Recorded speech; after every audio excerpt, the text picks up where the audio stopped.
What's going on, guys? It's your boy BB here again, and I am back with another video. So it's been about a week since I've been using the iPhone 17 Pro Max, and I just wanted to share my thoughts. I was going to explain all this in my day in the live video, but if you guys are still interested in the day in live video, make sure you subscribe. But this is just straight up talking about this phone. Mine is the iPhone 17 Pro Max in the silver colorway, and I'm rocking it with this muffed case right here. In terms of like the color, I feel like, honestly, if you get any other color, I don't know what you're doing. This is the best colorway out there, and I think it looks good. The design is nice. Now, in terms of the design, honestly, if this iPhone was to be the design that they have been having before, the previous one, and then we switched to what we used to have in the 16 Pro Max, it would still feel like a new one. So I feel like the only reason why I like this design is because it's quite different from the previous one. They had to change something up, but honestly, there's nothing really special. But in terms of like how it feels when I'm holding this in my hand, it feels lighter for some reason. So they are using aluminum on this one instead of like the titanium from the previous 2 years, and honestly, it still feels lighter like the previous one, even though technically speaking it's quite a bigger phone in terms of like what they packed inside as the internals and everything. And also, when you hold it in the hand, the edges are more round and it doesn't feel as sharp as the previous year, even though that one was also round as well. It feels like lighter. So if you're rocking this without a case, I feel like it's something you quite enjoy. It feels really good in the hand to hold. If I was like rich and I don't want to use a case on my phone, I would quite rock this without a case. I love the silver color. Personally, I don't know what they would change about this phone that will make it look better. I feel like it looks clean, it looks unique, and the silver colorway is the color to go with this year. Now, the next thing I want to touch upon is the display. The display of this phone right here is actually very sharp and vibrant. It's also very fluid compared to the previous year. When you're like using multiple apps, when you like navigating in between social media, emails, like the keyboards are also very tactile when typing on. And like I said, I'm using the 17 Pro Max, so this is the 6.9-inch one. It doesn't feel too big for me because I quite have like a relatively large hand, and I've been using the Pro Max from the previous year, so it kind of feels the same way. So going back to the display, it feels more fluid, and I think when I'm watching videos, it looks more sharper than the previous year. You could see like a slight difference. The resolution is the same as the previous year, but at the same time, when you're consuming media, the old cinematics and quality and everything looks vibrant, punchy. The color accuracy is on point, and the contrast of the images pop out. The videos look natural. If you're watching animated content as well, the colors pop. And honestly, I feel like they did a really good job with the display. Now, also, it also gets bright up to 3000 nits. I was outside yesterday filming a short form content for like a collaboration, and I was not struggling with this phone. I could see everything clearly. It looks really sharp. It's quite similar to what you will see on the Samsung Galaxy S25 Ultra and the Google Pixel 10 Pro XL, because it's using 3000 peak nits of brightness outdoors. So when you're using this phone on the go, when it's like 85 degrees outside, the sun is blasting on you, and you really need to use your phone outside, you wouldn't struggle with this one. Now, performance, obviously it has the A19 Pro chip inside, and honestly, the performance has been on a different level with this one. Now, the crazy thing about this is it also has the vapor chamber inside. So when you are multitasking, using different apps, editing videos on apps like CapCut, and consuming social media, uploading videos on Instagram, TikTok, YouTube, these are the things I do daily.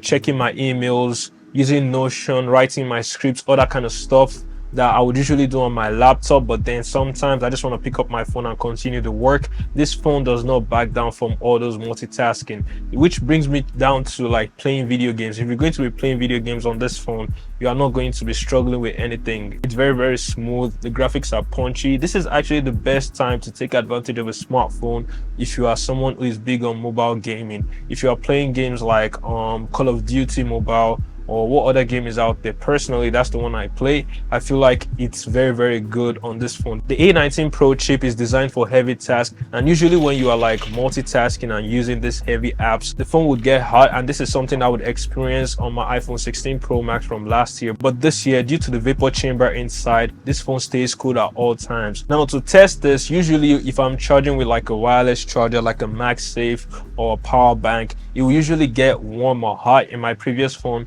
But this one is just not backing down from none of that. I feel like Apple really cooked with this one. Tim Cook was cooking. Whoever came up with the vapor chamber needs a raise in Apple.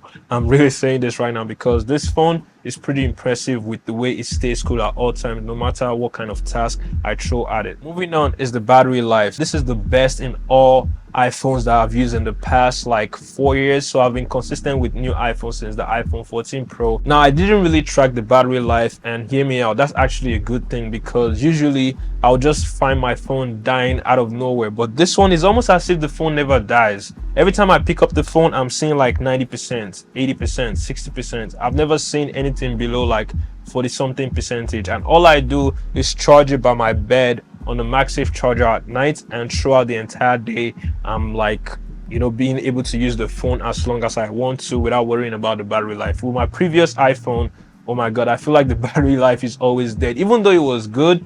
But I'm not the type of person that always pays attention to charging my phone. I'm not always charging my phone every time, so that was something I struggled with. But with this one, I don't remember to charge it. I just charge it at night or whenever, and every time I pick it up, it's like I have a full battery life, and it's something I don't have to worry about. And that's thanks to the bigger battery that they put in the phone. So this year Apple actually created a bigger space to put a bigger battery on this phone so that it could last longer and able to handle all the crazy tasks it was built for. So yeah, if you're looking for a phone with amazing battery life, I would say the iPhone 17 Pro Max is the phone to go with, especially for people who are creating content. If you're going to be using your camera often, that's one of the things that kills the battery the most. This phone, you can film your content all day and you wouldn't have to worry about battery life. Now finally, the camera. The reason why I'm putting this one as the last is because on my day in the live video I'll dive deeper into the camera, but I just want to touch up on something. When it comes to image qualities, taking pictures on this camera is actually very good. All the back cameras are 48 megapixel, obviously we already know that. So when you're taking ultra wide pictures,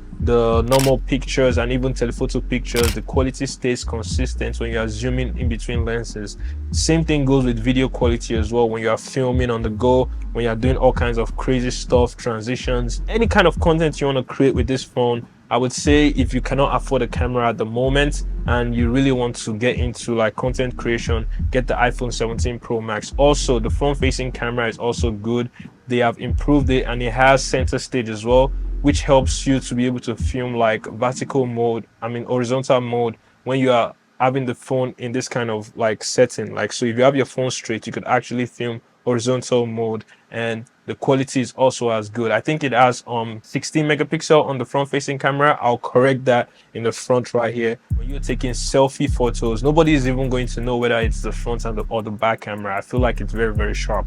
Now the problem I'm having with the camera is that I use ProRes log for filming my videos. If you guys have seen my EDC videos where I have like top down shots and also like an A-roll setting, I use my iPhone 17 Pro Max, or I used to use my iPhone 16 Pro Max for like the aero when I'm talking to the camera. I would say that's the most functional thing I think I get the Pro for, because if I wasn't using ProRes log, I'll probably just go for the iPhone Air or the iPhone 17, the base model. But because I film and this is what I do for a living, I need my camera to go crazy, so I use ProRes log. And honestly, there's no problem with the ProRes log, but the thing I noticed this year is the front-facing camera does not film ProRes log. Last year, I used to be able to film ProRes log on the front-facing camera, so when I'm vlogging and I want my camera to stay consistent with my actual camera, I'm able to film with ProRes log with the front-facing camera and it works fine. But this year, whenever I switch the camera to the front, the phone just freezes. I'm not even able to do anything on the phone in general. I don't know if that's a software issue, or maybe they just turn up the feature for the front-facing camera. But it would have been nice if the front-facing camera can actually film in ProRes log, especially now that they have upgraded the camera quality and the sensor inside. But you guys let me know, is it just me or is it just my iPhone, or are you guys also experiencing it, or have you heard any other creators say something about the ProRes log on the front-facing camera? I personally think it's very, very useful if you're going to be vlogging and you want to see yourself and you take advantage of the ProRes log on the phone a lot.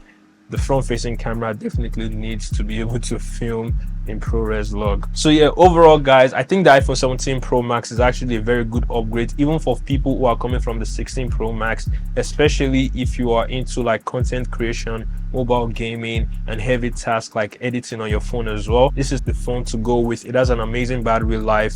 The vapor chamber inside doesn't make the phone get hot, so when you are working for hours on the phone doesn't get hot. You could use this phone for like an entire day, do all kinds of crazy stuff. The camera is perfect for content creation. The only problem, like I said, that I've noticed so far for me personally is just the ProRes lock on the front facing camera. So yeah guys, that's my review for the iPhone 17 Pro Max that I've been using for the past, I would say, 1 week now, and I'll be working on the day in the life video this week as well, so make sure you guys stay tuned for that, and I'll see you guys on the next one. Let's get it.